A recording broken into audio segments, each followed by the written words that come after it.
Well, good morning. I'm Be Kassapian. Welcome to my Paleo Keto kitchen. Now, I am a professional cookery teacher, demonstrator, I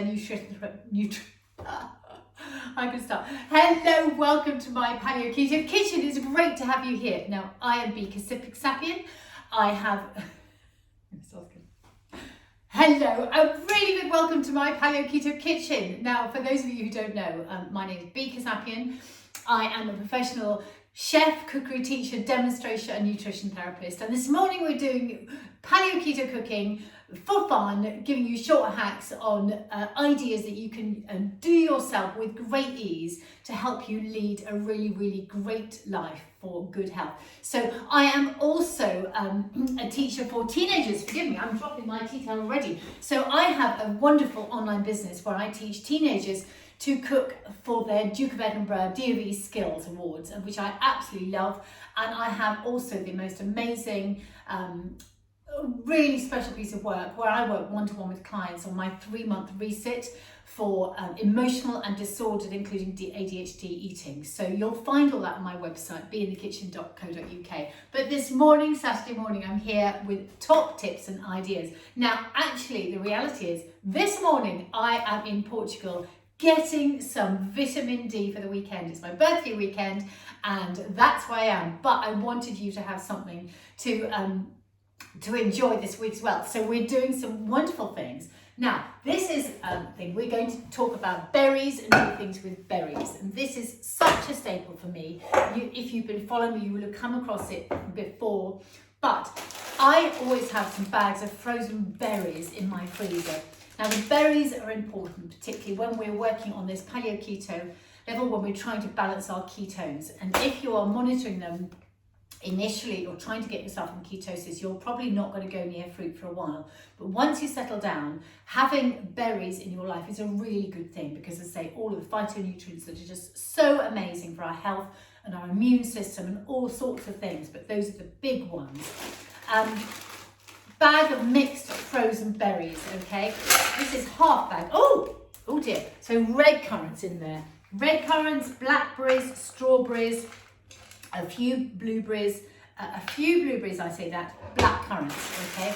Now, what I'm going to do is I'm using a big pan and it's just covering the bottom, and I'm going to put that on a high heat with a lid, which I've got over here, and I'm just going to get them steaming. So with the hot pan, the frozen berries are going to melt down. The lid, the steam in the lid is going to help that process. And as soon as I can see them juicing up and bubbling, I'm going to take the lid off and let them bubble away, let the juices bubble away for a couple of minutes. And that is just going to mean that they have a lovely syrupy consistency. Because really what I'm making is a nice berry compote for breakfast. And this will live in the fridge. To be honest, it keeps going for 2 weeks, but happily for a week, and you can just dive in and out. If you've got too much, you can freeze it, but it is a really great, because having fresh berries for your breakfast is a really lovely thing, but they are expensive.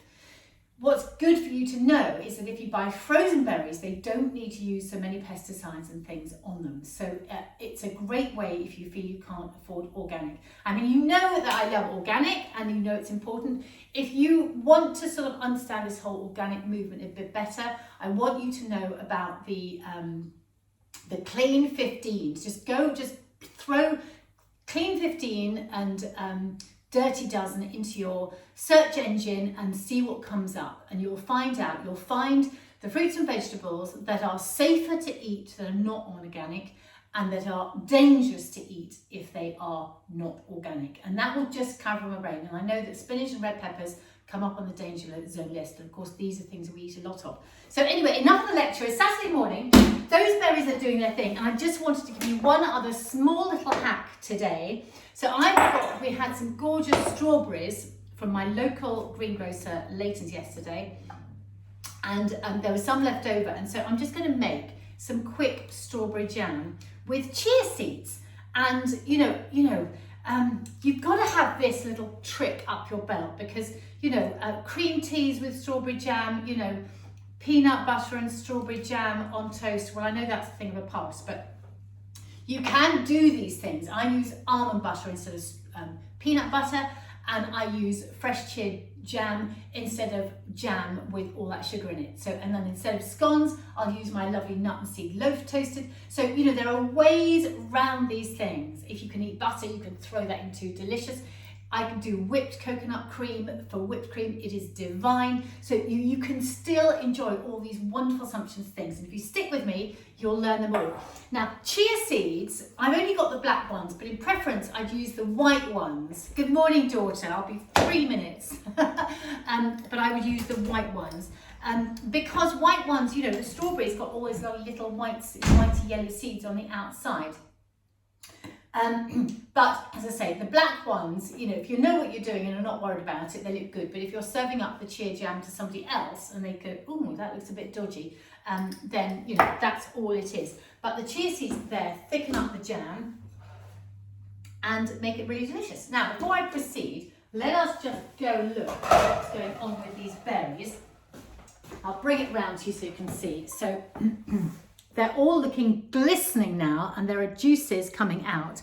So I'm just going to take the lid off now and just let that simmer down. I'm going to put that on for 2 minutes because otherwise I'll get carried away, forget. And then we'll come back to this pot. Now I have this hilarious tool that I've had for years. It came from a company called the Pampered Chef. And it is a perfect thing. It was designed for bashing your meat when you're frying mince. But I'm using it now. You can chop them roughly on your board with a knife. You could use the back of a fork. You could use the end of a rolling pin. Anything to mash those down. Okay, right. Give them a good mash. So you want a few lumps, but that is looking good. Look, I'll show you that now. Here we go. Can you see that? Gorgeous, gorgeous, gorgeous. And then we're just going to put a teaspoon of chia seeds in. A nice teaspoon. Actually, I'm going to put a teaspoon and a half chia seeds in, and I'm going to use some lovely homemade vanilla extract. About a tablespoon of that is going in. Now, that is all we do, okay? Because the berries are delicious and they've got lots of natural sweetness. And I'm just going to pop that in the pot, and it's just going to thicken up over the next 10-15 minutes as the chia seeds absorb the juices from the strawberries, and I'm going to have this lovely jam. Now this is a kind of jam that you want to use in a day or two, so just make small amounts, and then you've got the wonderful freshness from the berries and all the deliciousness, and again these wonderful phytonutrients that are so good for our immune system. Do taste it, okay? Now, classic recipes, we'll probably start adding things like maple syrup in here now, but you just don't need it. Oh, it tastes vanilla. Might put a bit more vanilla in. Delicious strawberries.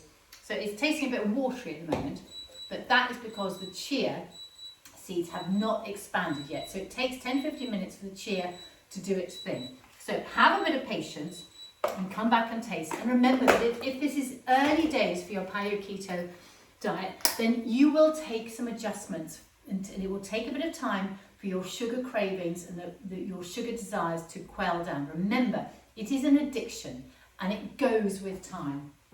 Right, back here. Okay, so we've just got those lovely berries.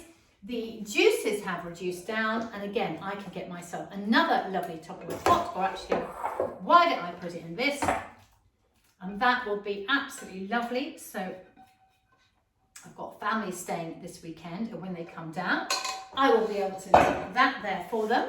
And then I'll be able to get out my lovely granolas. So I've got my quinoa granola, and I've got my paleo granola. And I'm now off for a birthday brunch with my sister. So, hey ho, I'm leaving them to a lovely breakfast, and I'm going to go off to enjoy my Saturday in the sun.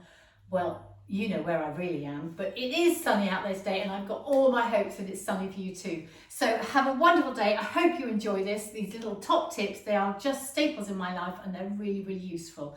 All right, bye-bye.